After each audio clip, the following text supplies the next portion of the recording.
जलजला जो होता है उसे उर्दू में जलजला, हिंदी में भूकंप और अंग्रेजी में अर्थक्वेक कहते हैं, है ना, अर्थक्वेक कहते हैं। तो आपने हमसे जलजला वाली कहानी नहीं सुनी तो कहानी सुनिए। बात उन दिनों की है जब आईआईटी में पढ़ते थे, ठीक है। और जब आईआईटी में पढ़ते थे तो वहां बहुत सारे मित्र मिलते हैं। जैसे अभी आप जाओगे आपको भी बहुत सारे मित्र मिलेंगे और गोल्डन लाइफ जियोगे आप। इसी तरह गोल्डन लाइफ हम भी जी रहे थे आईआईटी कानपुर में।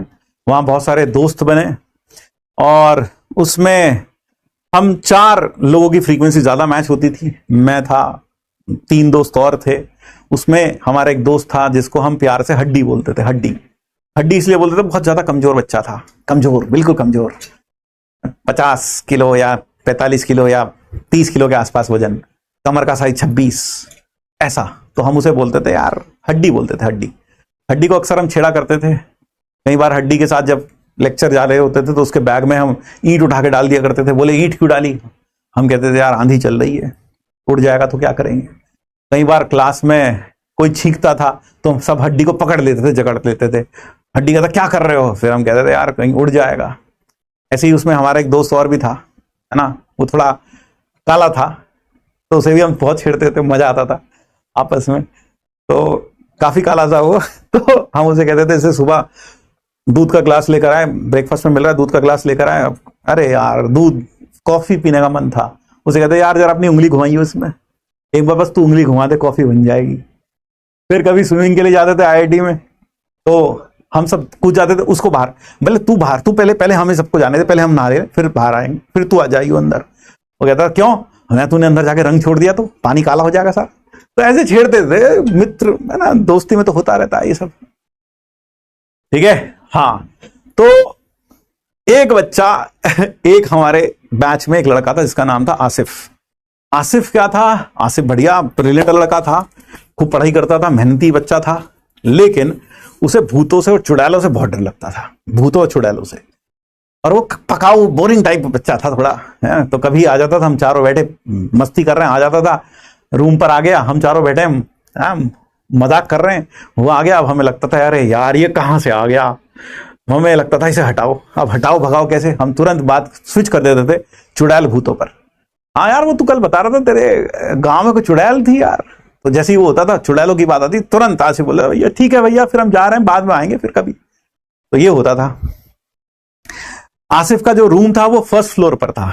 हॉस्टल में फ्लोर्स होते हैं, फर्स्ट फ्लोर पर रूम था और सीढ़ियों के बिल्कुल पास वाला रूम था। जैसे सीढ़ियां उसके रूम के साथ से ऊपर जाती थी, है ना। और आसिफ की एक आदत थी, वो रात को, क्योंकि भूत और चुड़ैलों का डर था, तो रात को कभी भी लाइट बंद करके नहीं सोता, लाइट जला के सोता था। और दरवाजा खुला, दरवाजा अंदर से बंद नहीं करता था, कुंडी नहीं लगाता था, खुला रहता था। क्यों? हम पूछते थे क्यों? भाई रात को लाइट जला के सोता है, समझ में आता है भूत आ जाएगा इसलिए डर लगता है तो लाइट जला के सोता है। वो दरवाजा क्यों खोल के सोता है? अगर बाहर से भूत अंदर आ गया तो? बोले हाँ बाहर से भूत अंदर आ गया तो दरवाजा बंद करके सोना चाहिए तुझको। लेकिन भाई आईआईटीएन था, लॉजिक अलग था उसका। कह रहा अगर चुड़ैल पहले से अंदर हुई तो दरवाजा खोलने का समय किसके पास होगा? हाँ तो कुंडी कौन खोलेगा? मैं तो सीधा खोलूंगा, भाग लूंगा। हाँ भाई लॉजिक तो है, ये लॉजिक तो है, लॉजिक तो सही है भाई लॉजिक तो अच्छा है, लॉजिक तो बढ़िया है कि भाई पहले से अंदर हुआ तो। हाँ लॉजिक तो बढ़िया था। तो ऐसे ही एक बार क्या हुआ, एग्जाम चल रहे थे हमारे, सेमेस्टर एग्जाम। रात को आईआईटी में जो मेस होती है वो रात को 9 साढ़े 9 बजे तक खाना मिलता है, 10 बजे तक फिर बंद हो जाता है। फिर उसके बाद कैंटीन तो चलती रहती है पूरा दिन, और रात को 2:30 बजे तक कैंटीन चलती है, 2:30 या 3 बजे तक कैंटीन चलती है। और फिर उसके बाद 2:30 बजे के बाद फिर बंद हो जाती है, फिर अगले दिन सुबह 6 बजे खुल जाती है। अक्सर मैक्सिमम बच्चे क्या होते हैं, पढ़ रहे होते हैं, पढ़ाई कर रहे होते हैं, अगले दिन एग्जाम होता है, तो रात को पढ़ते पढ़ते भूख लगती है ना। और सबसे ज्यादा जो भीड़ होती है वो 2:30 बजे के आसपास ही होती है, क्योंकि कैंटीन बंद होने वाली होती है। तो ऐसे ही हम सब पढ़ रहे थे, भूख लगी, तो हम सब ने डिसाइड किया कि मैगी खाई जाए रात को। चारों के चारों चले गए, है ना, चारों के चारों चले गए और जाकर मेस में हमने मैगी ऑर्डर की। अब मैगी ऑर्डर की, मैगी खा रहे थे, सर्दियों का टाइम था, कानपुर में सर्दी बहुत होती है, सर्दियों का टाइम था, मैगी खा रहे थे, गरम गरम मैगी, सर्दियां, मजा आ रहा था। तभी हड्डी बोला, रास्ते में जब हम नीचे उतर रहे थे हमने देखा आसिफ सो गया है, कमरा एज यूजुअल खुला हुआ है, हल्का सा दरवाजा खुला हुआ है, अंदर की लाइट जली है और वह अपने बेड पर, सिंगल बेड पर रजाई मुंह तक ओढ़कर लेटा हुआ है। हम देख के आ रहे थे कि आसिफ सो गया। हड्डी कहता है यार पढ़ते पढ़ते बोर हो गए यार, कुछ मजा करने का मन कर रहा है। हमने कहा क्या? तो आईआईटी का जो हॉस्टल है ना, वो पता कैसे होता है, एक हॉस्टल और चारों तरफ पूरा एक जंगल है, एक तरीके से बहुत सारे पेड़ लगे हुए हैं चारों तरफ, यानी बीच में हॉस्टल की बिल्डिंग है और चारों तरफ पेड़ ही पेड़ लगे हैं, पीछे काफी दूर तक पेड़ लगे हैं, ऐसा लगता है जंगल है पीछे, इधर चारों तरफ जंगल ऐसा लगता है। तो हड्डी बोला यार एक मस्त काम करते हैं। क्या? बोले बहुत पढ़ते पढ़ते बोल रहे हो, मस्ती करते हैं। क्या करते हैं? बोले ऐसा करते हैं, आसिफ की खटिया पीछे जंगल में रखाते हैं। आसिफ की खटिया उठा के सीधा पीछे जंगल में रखाते हैं। मैं कह रहा जब सुबह उठेगा तो पता चलेगा कि भाई भूत कहां ले गया मुझे उठा के रात को। ठीक है, तो हमने कहा यार आइडिया तो बहुत बढ़िया है, लड़के तो वैसे भी है ना, हाँ ऐसे काम है तो सबसे पहले हमने कहा भाई मजा आ जाएगा। बात तो सही है, हाँ बात तो सही है। खटिया उठा के रखाते हैं, खटिया गुम नहीं, खटिया के समेत उसको, वो उसके ऊपर सोया हो, उसको उठा के बाहर रखे आते खटिया के समेत। हाँ ये थोड़ी ना कोई पहले उसको हटाएंगे खटिया से, खटिया के समेत उठा के बाहर रखे आते हैं, ये सोचा था। उन्होंने कहा सही है यार, उठा के रखाते हैं, बात तो बढ़िया है। तो हड्डी, हमने देखा भाई हम तो ठीक ठाक थे भाई, हड्डी बेचारा 35 किलो का। हमने कहा तू कैसे उठा के खटिया? बोले नहीं नहीं मैं उठा लूंगा। हमने कहा भैया अंकल इसके लिए एक बॉर्नविटा लाओ, एक बॉर्नविटा पिलाओ, शक्ति की जरूरत है भाई को। तो उसने बॉर्नविटा पिया और फिर हम चले। जब चले तो कोई दिक्कत की बात ही नहीं थी, दरवाजा खुला था, लाइट जली थी, कोई दिक्कत ही नहीं था।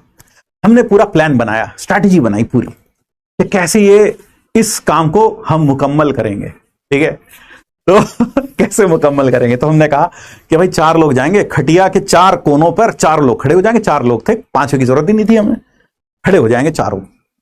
फिर हड्डी बोलेगा 1 2 3 4 5 गो, और सब लोग खटिया उठा के कंधे पर रख लेंगे अपने अपने। हाँ आइडिया अच्छा था। फिर हड्डी फिर बोलता 1 2, धीमे धीमे 1 2 3 4 5, फिर एक एक कदम आगे बढ़ाते, ऐसे करके काउंटिंग में चलते सिंक्रोनाइज वे में। क्योंकि तुम्हें पता अगर थोड़ा सा भी डिससिंक्रोनाइजेशन हो जाता तो ये खटिया डोल जाती, फिर आसिफ जाग जाता। तो हमने पूरी प्लानिंग की। सीसीटीवी वीवीटीवी नहीं थे आज उस समय, नहीं थे भाई, ये तो अब चला है चलन ज्यादा। ठीक है, वार्डन भी ऐसे थोड़ी ना घूमता रहता है। हाँ तो फिर हमने क्या किया, हम गए, हम चारों एज प्लान्ड खड़े हो गए चारों तरफ, और उसने बोला 1 2 3 4, उठाई खटिया कंधे पे रख ली। आसिफ बिल्कुल चुपचाप आराम से लेटा हुआ है, पूरा रजाई ओढ़कर मुंह तक, उसे पता भी नहीं चला, इतनी आराम से उठा के कंधे पे रखी, पता भी नहीं चला उसको।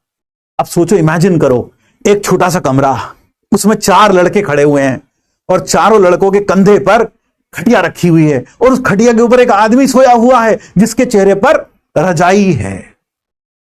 सोच के देखो भैया, हम तो हंस रहे, हमें लगा अंतिम, एक बोला भैया अंतिम यात्रा में चल रहा है क्या, राम नाम हो रहा है क्या? नहीं भैया चलो शोर मत करो, जाग जाएगा। फिर हमने कहा 1 2 3 4, एक एक कदम आगे बढ़ाया हमने, एक एक कदम। अब हमने एक एक कदम आगे बढ़ाया, हड्डी ने भी एक कदम आगे बढ़ाया। हड्डी था 35 किलो का, आज से थोड़ा ठीक ठाक था, वजन काफी था। अब जैसे ही हड्डी ने कदम आगे बढ़ाया, प्रेशर के कारण हड्डी का घुटना मुड़ गया, ऐसे ऐसे हो गया हड्डी। और जब हड्डी ऐसे हो गया ना, झेल नहीं पा रहा था बेचारा, बहुत बोझ था, तो जैसे ही ऐसे हो ना, खटिया उधर से झुक गई। अब खटिया उधर से झुक गई, भाई ऑब्वियस ही बात है, खटिया झुक गई। अब खटिया झुक गई तो भैया आसिफ की नींद खुल गई। अब सोचो, इमेजिन करो, वो लगभग जमीन से 5-5.5 फीट या 6 फीट ऊपर है और उसकी आंख खुल गई। वो तो गनीमत ऊपर पंखा भी नहीं चल रहा था, सर्दियां थी, आंख खुल गई। तो जैसे ही उसकी आंख खुली, उसने रजाई उठाई। अब रजाई जैसे ही हटाई तो रजाई तो हटाई तो कहां गिरी? नीचे जमीन पर। डर के मारे उसने रजाई हटाई, जमीन पर गिरी, और वह तुरंत ऊपर खटिया के ऊपर बैठ गया, है ना, इबादत करने लग गया। मतलब ऐसे बैठ गया जैसे कि या अल्लाह ज़लज़ला आ गया, उसको ऐसा लगा कि भूकंप आ गया। ऊपर खटिया के ऊपर बैठ गया, या अल्लाह ज़लज़ला। तो भाई हमने उस वक्त खटिया वहीं पटकी, उसे उतार के नीचे रखा और हंसने लग गया। फिर वो कह रहा क्या भाई तुम क्या कर रहे थे? हमने कहा यार ऐसा ऐसा प्लान था। वो भी हंसा फिर हमारे साथ बहुत, है ना, 2-4 भली बुरी सुनाई उसने कि साड़ो ये कर रहे हो तुम, ये सब उसने बोला। वो भी हंसा फिर भूत, कह रहा ये मतलब हड्डी को क्यों रख लिया साथ में, किसी और को लाना था। उल्टा ये कह रहा हमें, कह रहा किसी और को लाना था, अगर खटिया बाहर रखनी थी तो तुमको। कह रहा किसी और को लाना था। मतलब बहुत बढ़िया आदमी था, बहुत मजा आया उसके साथ। और ये एक पल था ऐसा जो हम जिंदगी में कभी भूल नहीं सकते, जो कभी भूल नहीं सकते भाई, कभी नहीं भूल सकते। और वो आसिफ जिस तरह से ऊपर बैठा था, या अल्लाह ज़लज़ला, है ना, वो गजब था। उसे लगा भूकंप आ गया, धरती हिल गई, तभी खटिया हिल रही है। और उसके बाद भी वो मस्त, बिल्कुल कहता यार इसको कहां ले लिया, किसी और को अच्छे को लेके आते, तब तो बाहर भी जा सकते थे तुम, इसको ले आए तुम। तो बस इतना ही। Thank you everyone, thank you everyone. Mission fail हो गया लेकिन मजा बहुत आया, अच्छा। नहीं तो ये प्लान था कि खटिया उठा के जंगल में रखाएंगे, सुबह आसिफ जब उठेगा करके उठेगा, देखो वो भाई भूत कहां ले आया मुझको रात को घसीट के।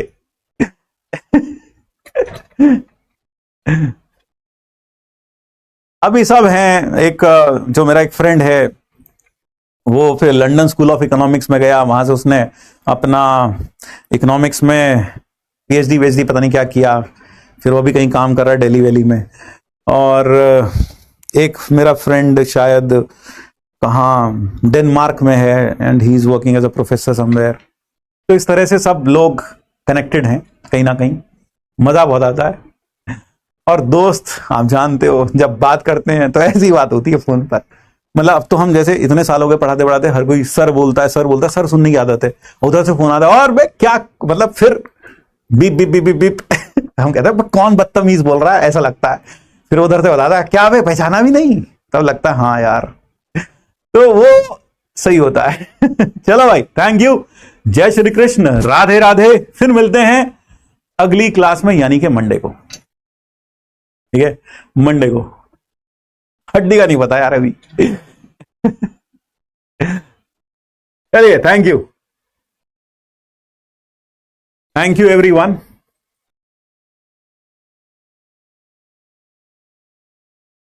फिर मिलते हैं।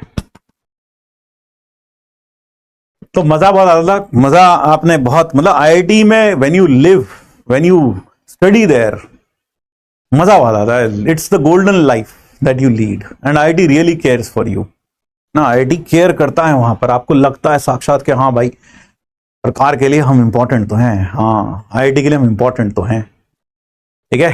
चलो, थैंक यू, जय Shri Krishna, Radhe Radhe, tata and bye bye, tata and bye bye. फिर मिलेंगे, ठीक है भाई।